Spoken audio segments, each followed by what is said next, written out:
tie two birds together, and though they have four wings, they cannot fly. Mm.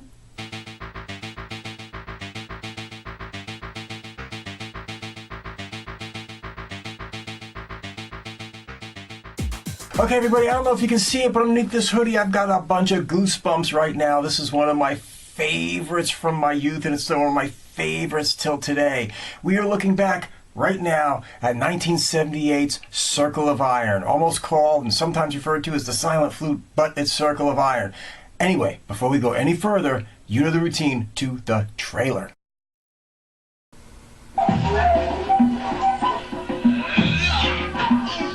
The spirit of Bruce Lee lives in the Circle of Iron. I am fire. I am fire. From the land of the Simians.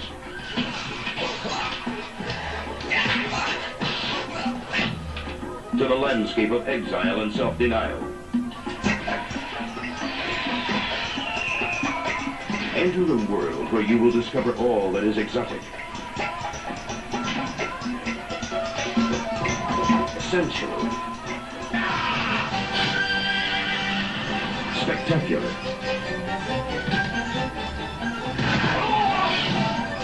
and totally unexpected.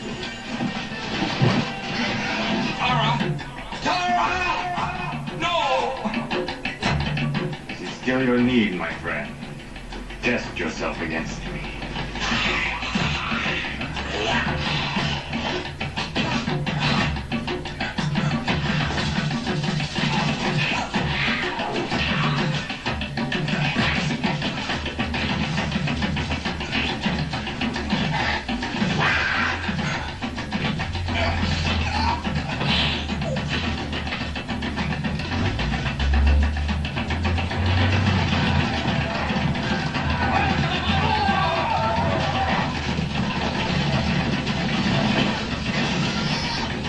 You see your future, Court.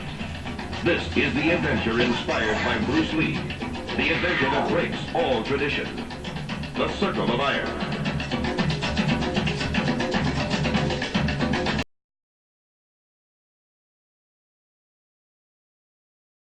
Okay, this motion picture was directed by Richard Moore. Now, Richard Moore never directed a motion picture before this, and subsequently never directed a motion picture after this. This was it. He was a cinematographer. He worked on movies like, The Wild Angels and The Devil's Angels and even Annie.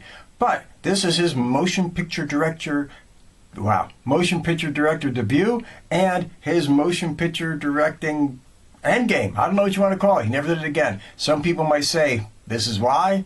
I don't see it that way. I think this thing is awesome. Anyway, let's get to the cast. Okay, playing Chang-Sha, playing the monkey, playing the blind man, and playing death is David Carradine. Come on, man, we all know David Carradine. To the younger crowd, he might be Bill from Kill Bill, but there's so much more he did. We all know him from things like Death Race 2000. We all know him from stuff like Big Stan, Bound for Glory, Lone Wolf McQuade, Warlords, Q the Winged Serpent, Death Sport, The Long Riders, and forever, ever, ever, he will always be Kwai Chang Kang from Kung Fu. I'm going to forgive him for the Kung Fu Legend Continues because that kind of sucked. But for the original Kung Fu, David Carradine, legendary guy, legendary in the business, legendary in B movies and A movies. David Carradine. Oh, shit. That's all you need to know. Okay, playing Cord was Jeff Cooper. Now, Jeff Cooper was also a guy that was in a bunch of B movies. He was actually a friend of David Carradine's, and he was the one who kind of recommended for this movie. He said that, Jeff Cooper was the only man he was actually physically afraid of. So, he got him the job. But Jeff Cooper had a pretty good career in Hollywood. He was in stuff like The Born Losers. He was in stuff like The Impossible Years.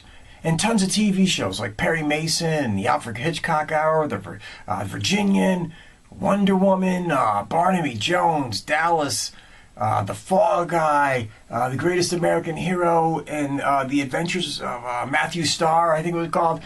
Real horrible TV show. But anyway, he had a long career. His role on Dallas was probably the thing that most people remember him for. But he did what he did, was around, never became a big star, but hey, any career is better than no career. Okay, playing Morthond wins is Anthony DeLongis. Now, Anthony DeLongis popped up in another movie with David Carradine, ironically. But he's been in a lot of stuff that when you see him in this, you'd be like, it kind of looks familiar, but I don't really know. But when I give you the titles that he was in, you're saying, oh, son of a bitch, who would have known? Anyway, he was obviously in this. He was in stuff like Masters of the Universe, The Sword and the Sorcerer, Roadhouse, Indiana Jones and the Crystal Skull, Gangster Squad. He was in tons of TV shows like The A-Team and Matt Houston and Battlestar Galactica. And he even teamed up with David Carradine again in a movie called The Warrior and the Sorceress. So, how can you not love this, man? He had a long career, did what he did, good guy, whatever, still going, I think. So much the better. Okay, let's keep going. Listed simply as White Robe was Roddy McDowall. You know Roddy McDowall. We're talking Fright Night.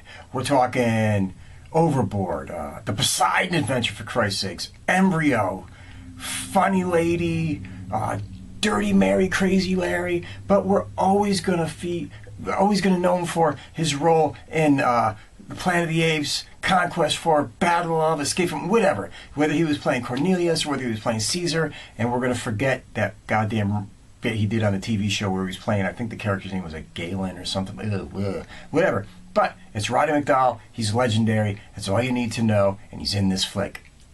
Okay, playing the man in the oil was Eli Wallach. Now, Eli Wallach I just covered a couple movies ago, again, from the Sentinel and whatnot, but I'm going to give you a rundown anyway, because he deserves it, and he's cool.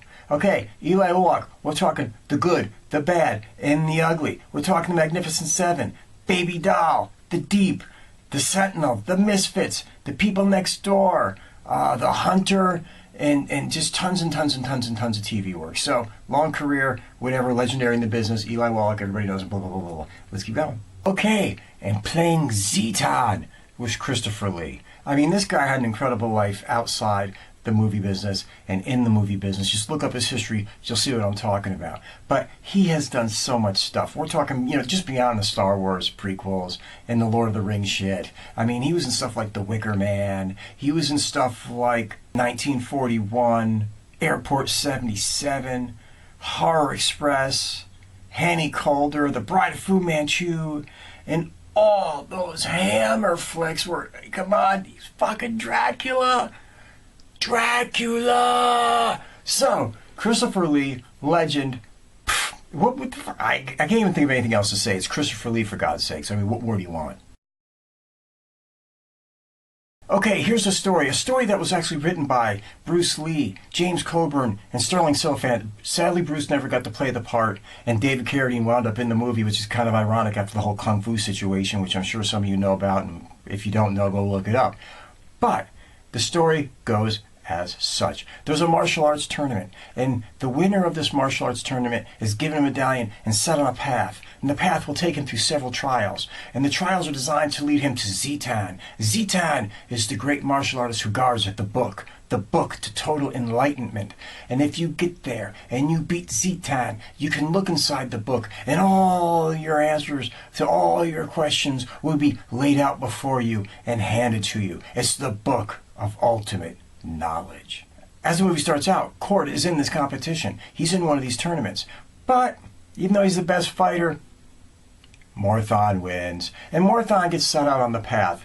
Cord can't handle it and starts following him, to mirror him, to go behind him, to see if he can do the trials and to see if he can move forward, because he wants to find Zetan himself. Along the way, he meets a blind man. Well, I kind of stumbled across him to a degree. The guy's getting mugged in a temple, and he watches this man do amazing things, this blind man, just take out all these characters by himself with just a flute. I mean, he kicks the living shit out of these guys.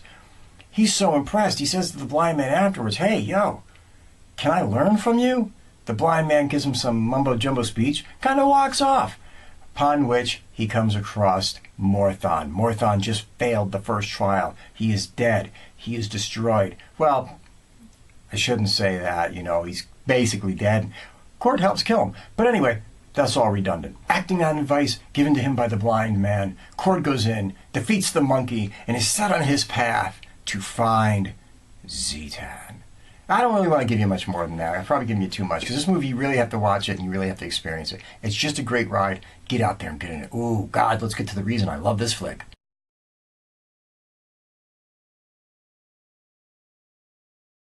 Okay, I'm going to tell you what makes this motion picture work. It's not the martial arts. Let's face it, the martial arts in this movie are less than stellar, okay? This isn't some Matrix level shit. This ain't even Chuck Norris level shit.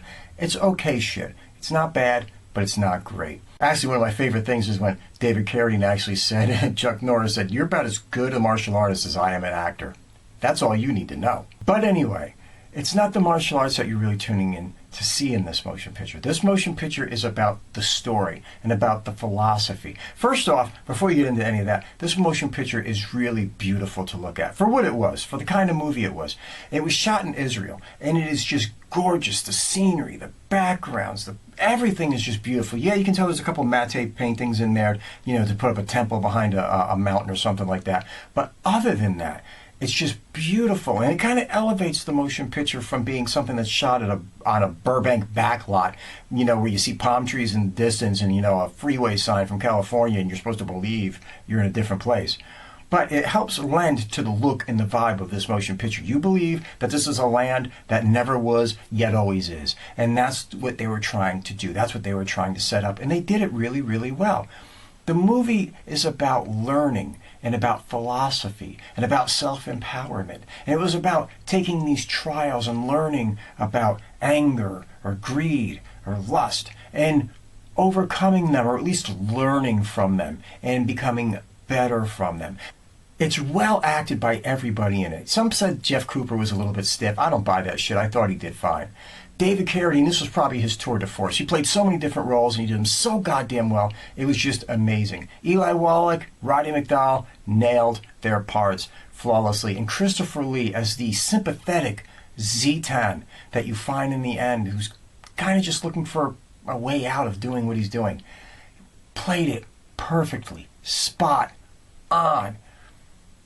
Circle of Iron is one of those motion pictures. You have to watch it. Either you're going to love it or you're probably going to hate it. There's very few people that go, meh. But watch it and give it a shot. The philosophy, the life lessons, the deep writing, and the deep meanings that went into this. This isn't just another hock, chock, hock, whack, hoo-ha type motion picture. It's one of those movies that really, really, really try to get across philosophical teachings and philosophical ideas. And it was so well executed. And by the way, I should just say, this is one of those motion pictures that when I was a kid deeply affected me, with Muhammad Ali and Bruce Lee and Kane from Kung Fu. I loved all that stuff. And it was probably responsible, I'm the guy in the circle, getting kicked in the head way too many times. So if you hear me stutter, ah! Anyway, everybody, go out there, watch this motion picture, enjoy it, have a great time. It's really worth the watch. I think it's on Amazon Prime for free now. You can find the DVD floating around. It's really a good watch. Beautifully shot, beautifully directed, mostly. Fight choreography wasn't that great. Beautifully acted, well done, fuck it. I don't know what else to say. Go watch Circle of Iron. It's worth the time. It's worth the effort. I don't think you'll be disappointed. It has a little bit in there that if you open up to it, really can mean a lot. Anyway, folks, have a good time. Peace out. God bless everybody. Take care. Take care of yourselves. Take care of your family. Take care of somebody you've never met. Just be cool. Peace.